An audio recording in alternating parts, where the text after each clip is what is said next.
Serial झनक में एक तरफ जहां अर्शी के माता पिता यानी सृष्टि और विनायक की 25 सालगिरह का जश्न मनाया जा रहा था, वहां सभी लोग सज धज कर तैयार होकर आते हैं।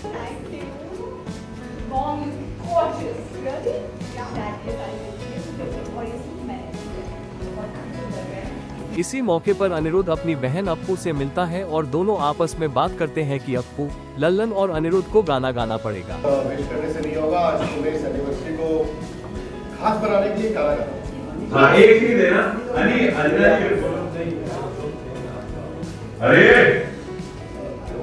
क्यों नहीं, एक गाना ही तो है। कम ऑन, आज हमारे लिए बहुत बड़ा दिन है और अगर तुम नहीं गाओगे तो ये दिन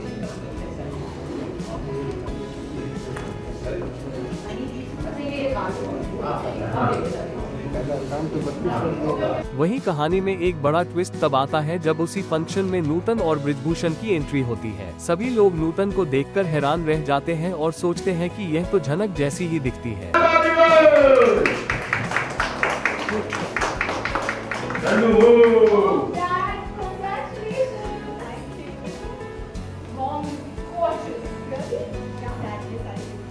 कहानी में असली मोड़ तब आता है जब अनिरुद्ध गाना गाता है और नूतन के पास जाता है। इसके बाद विनायक अपनी पत्नी को गिफ्ट देना चाहते हैं और केक काटने के बाद बड़ी घोषणा करते हैं कि झनक असल में सृष्टि और बृजभूषण की बेटी है। हेलो एवरीवन, अब वो पल आ गया है जिसका आप सब बेसब्री से इंतजार कर रहे थे। आज हमारी 25वीं सालगिरह है और इस सालगिरह के उपलक्ष्य में मैं अपनी वाइफ को ऐसा स्पेशल सरप्राइज गिफ्ट देने वाला हूँ जो आज तक इससे पहले मैंने नहीं दिया। सच में पता नहीं कि विनायक मुझे क्या सरप्राइज देने वाला है। ये क्या राज है जो आज खुलने वाला है? ये क्या बोल रहे हैं आप? विनायक जी कैसी बहकी बातें कर रहे हैं? दिमाग खराब हो गया आपका, कोई मेंटल स्ट्रेस हो गया लगता है। क्या बके जा रहे हैं आप? अभी कहानी खत्म नहीं हुई है सृष्टि। उस लड़की को मारने के लिए उन लोगों ने इस लड़की को गाड़ी में बंद करके गाड़ी दरिया में फेंक दी, पर वो लड़की बच गई। उस लड़की को कुछ लोग आश्रम लेकर गए। उस आश्रम में जिस आदमी से उस लड़की को मुलाकात हुई, दरअसल वो उसका पिता निकला। उस आश्रम के संचालक जो गुरु थे वो एक डॉक्टर निकले और वही डॉक्टर जिन्होंने इस लड़की के पहले पति को जान से बचाया था। डॉक्टर ने उस लड़की की सेवा की, उसे ठीक किया और उसको अपना नया नाम दिया नूतन। चिल्लाओ नहीं। अर्शी मुखर्जी, विनायक मुखर्जी और सृष्टि मुखर्जी की तो बेटी है ही, लेकिन सृष्टि मुखर्जी की एक और बेटी है। ये सुनकर सभी लोग चौंक जाते हैं और सृष्टि बेहोश हो जाती है। इसके बाद सबको समझ में आता है कि यह नूतन नहीं बल्कि झनक ही है। पानी मंगवाओ, पानी। यहाँ अनिरुद्ध चाहता है कि झनक अब उसके साथ रहे, लेकिन झनक कहती है कि वह अर्शी और अनिरुद्ध के बीच कभी नहीं आएगी और वहाँ से चली जाती है। क्या बात करनी है? डिस्कशन के लिए क्या रहेंगे? इसके पापा है, वो इसका ध्यान रखेंगे, अपने घर ले जाएंगे। जाओ, तुम घर जाओ। मुझे आपकी क्योंकि मैं सब लोग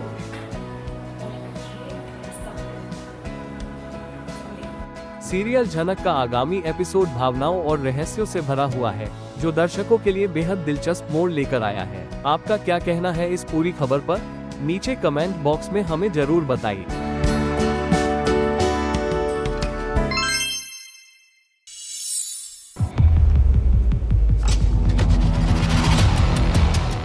मेरे पास रखिए, समझी? मेरी मार हो, समझा?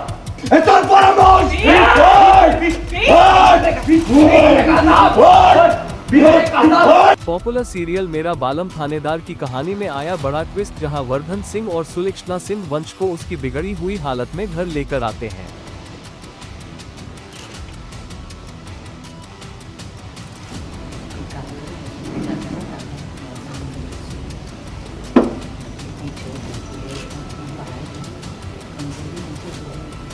वहीं घर में एक अनजान शख्स को देखकर वीर को ये बात बिल्कुल पसंद नहीं आती और वह वर्धन सिंह और सुलक्षणा सिंह से नाराज हो जाता है।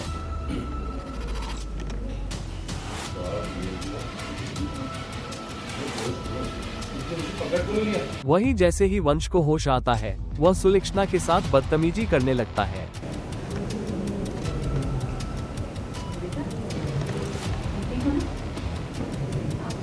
अरे उठो मत, आराम करो, थोड़ा आराम कर लो, तुम्हें चोट Thank you, लगी। मुझे अरे जाने थोड़ा दीजिए। सा देखो, तो तुम्हारी माँ होगी, वो भी ऐसे पिलाती, तो माँ समझ जाएगी। लो, अरे मैंने खाना नहीं चाहा। थोड़ा सा। अरे एक बार में समझ नहीं आता क्या आपको? ये देख वीर का गुस्सा 7वें आसमान पर पहुंच जाता है। और ड्रामा ना अपने पास रखिए, समझी? मेरी माँ हो, समझा? इसके बाद कहानी में नया मोड़ तब आता है जब वंश और वीर के बीच जमकर तकरार होती है। बात इतनी बढ़ जाती है कि दोनों गुस्से में एक दूसरे का गला तक पकड़ लेते हैं। हिम्मत कैसे उनको हाथ लगाने की? देखो अपना मान के तेरी परवाह की, हिम्मत कैसे होते को उनको हाथ लगाने की? ऐसा परामर्श! मैं तेरे को अपना मान कर तेरी परवाह की और तुमको धक्का मारता है, ऐसा परामर्श! तो मैंने कहा था मुझे यहाँ लाने और फिर आगे बगल की ममता सताने। वहीं इस झगड़े को देखकर बुलबुल बीच बचाव कर दोनों को अलग करती है। थानेदार से रुक जाइए, आप इन्हें ऐसे घर से बाहर नहीं निकाल सकते। बुलबुल मौजूद नहीं थी। हम तो वीर के खिलाफ जाके एक अनजान आदमी का साथ दे दिया। हाँ, क्योंकि ये सिद्धार्थ भाई साहब की दवा, मासा के दुलार और हमारे हाथ के बाजरे की खिचड़ी और अचार की जरूरत है, इसीलिए। वेल अब सवाल ये है कि क्या वीर और वंश के बीच ये तनाव और बढ़ेगा या फिर वर्धन सिंह और सुलक्षणा सिंह इस रिश्ते में सुलह कराने में सफल हो पाएंगे? इसका आगे क्या असर पड़ेगा, ये देखना वाकई दिलचस्प होगा।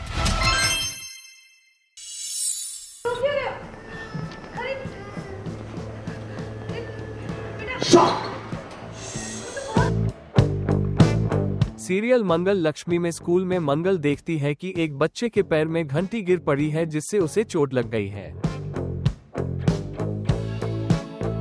वहीं मंगल आकर उसकी मदद करती है। वह उसके पैर पर गिरी घंटी को हटाती है और फिर उस बच्चे की मदद करती है। रो मत, हाँ बेटा, अब और चला जल्दी है।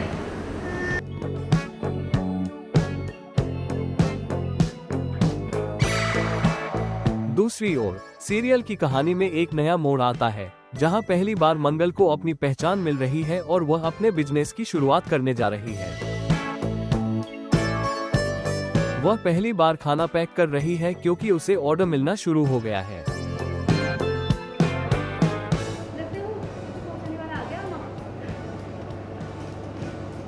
इस दौरान मंगल थोड़ी नर्वस हो जाती है। तब उसकी सासू माँ यानी कुसुम अपनी बहू का हौसला बढ़ाती है और कहती है, तुम चिंता मत करो, तुम्हारे हाथ के टिफिन खोलते ही उसकी खुशबू से लोग खुश हो जाएंगे। तुमसे कभी खाना खराब हो भी नहीं सकता। और रही बात स्वाद की, तो देखे डिब्बे को दे कम मिलेगा।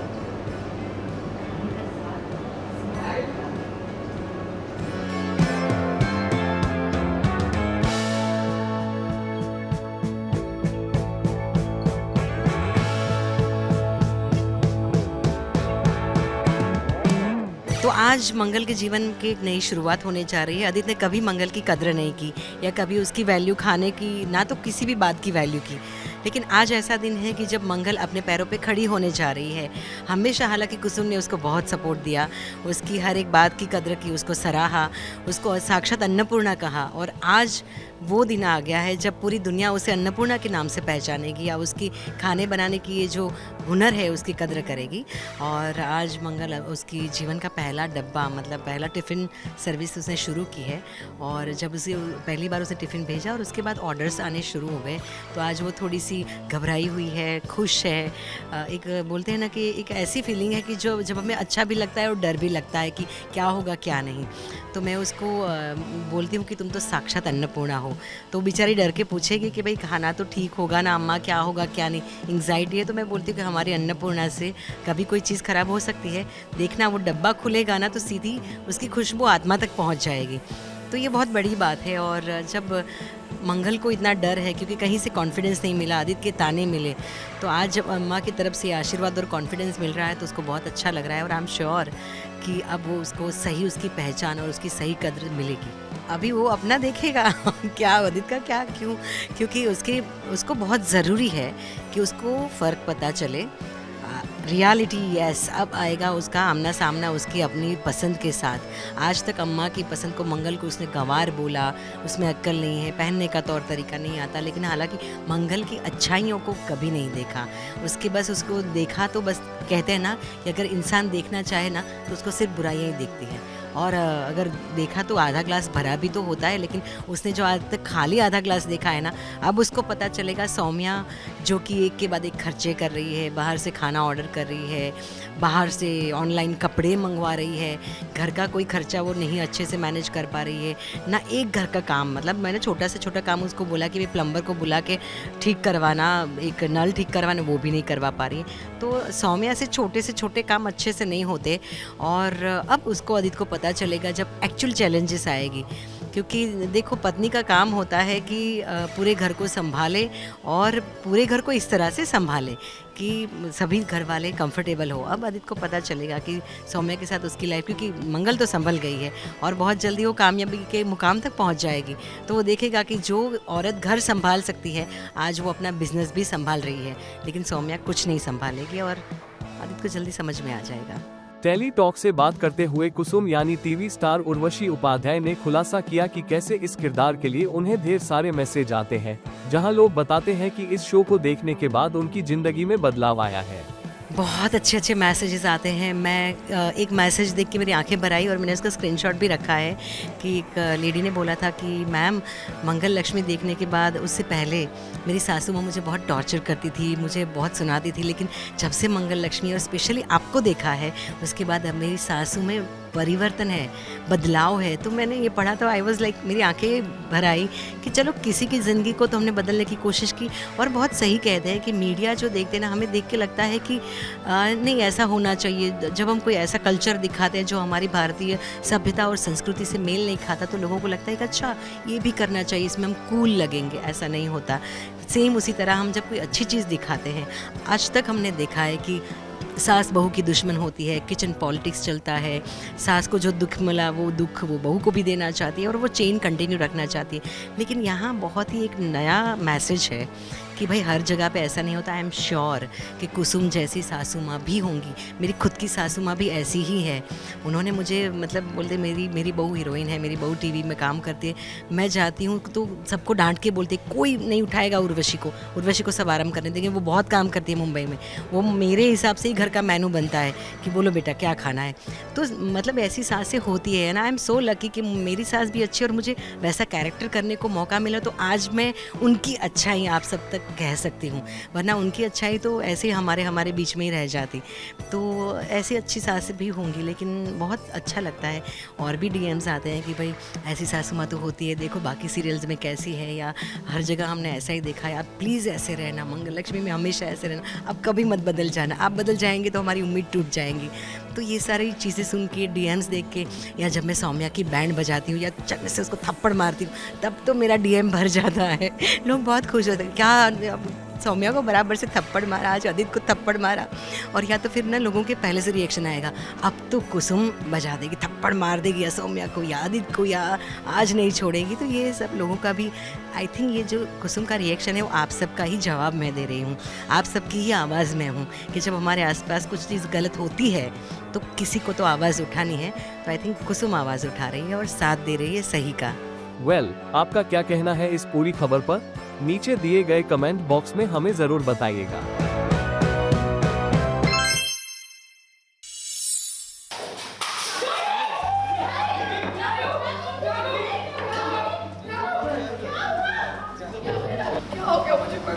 नहीं आप रुकिए जरा, इसका आने क्यों हुआ चिराग?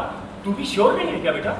सीरियल दिल को तुमसे प्यार है में लावण्या और उनके पति के बीच दीपिका को लेकर झगड़ा चल रहा होता है। क्यों बार बार दीपिका को घर से निकालने की जिद पकड़ लेती हो लावण्या? ये जिद नहीं है।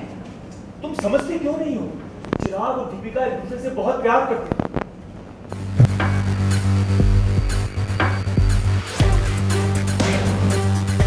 तभी चिराग वहां आकर दीपिका के लिए अपने प्यार का इजहार करता है। तो प्रॉब्लम होगी है ना? नहीं, मेरे और दीपिका जी के बीच में ट्रस्ट मी प्लीज। नहीं मानेंगे हम। एक माँ का दिल और आंखें धोखा नहीं खा सकती ओंकार।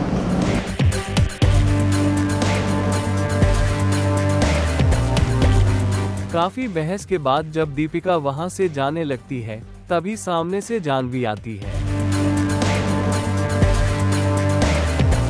कर दियो सत्यानाश, फिर से मेरी लाडो से टकरा गई तू। मैं जानबूझ के नहीं टकराई, अभी को सॉरी पूछा, सॉरी चाहती मेरा ध्यान Of course, नहीं तुझसे टकराती। मैं तो क्रीम भी ला रही थी।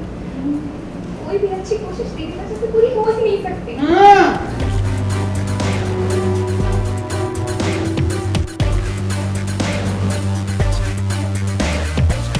जानवी के हाथ में रखा हुआ ट्रे गलती से दीपिका से गिर जाता है।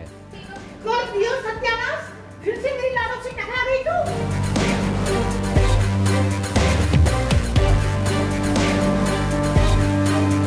इसके बाद घर के सभी लोग दीपिका पर आरोप लगाने लगते हैं कि वह जानवी से जलती है और उसने जानबूझकर ऐसा किया।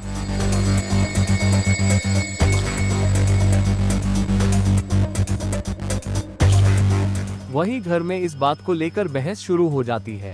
कर दियो सत्यानाश, फिर से मेरी लाडो से टकरा गई तू। मैं जानबूझ के नहीं टकराई, अभी को सॉरी पूछा, सॉरी चाहती मेरा ध्यान Of course, नहीं तुझसे टकराती। मैं तो क्रीम भी ला रही थी। कोई भी अच्छी कोशिश तेरी वजह से पूरी हो ही नहीं सकती। उसी दौरान दीपिका सभी के लिए जूस लेकर आती है, लेकिन जैसे ही जानवी जूस पीती है, वह बेहोश हो जाती है।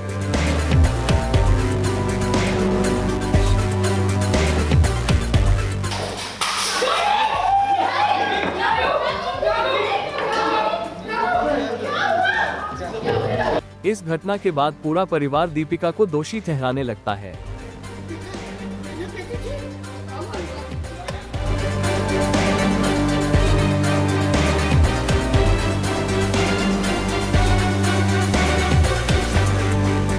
जिसके बाद कहानी में आता है ट्विस्ट, जब चिराग खुलासा करता है कि जानवी प्रेग्नेंट है। अब ये देखना दिलचस्प होगा कि क्या दीपिका इस गलतफहमी को दूर कर पाएगी या यह विवाद और बढ़ेगा।